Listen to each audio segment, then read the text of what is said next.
So, you've decided to take your baffle off. The one thing that keeps you away from the law. Now, with this one itself, I have a random screw in there. It's not the one that comes stock, and so I have my fin of choice. Whilst you will probably have to get a different fin. Now, it's not a conventional sort of screwdriver type fin, just something I got in the garage. All you need to do to take off your baffle is simply put your screw in here and unscrew it.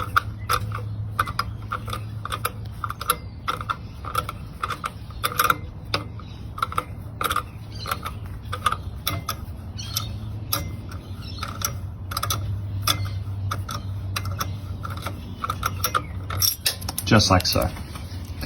Now, to then take this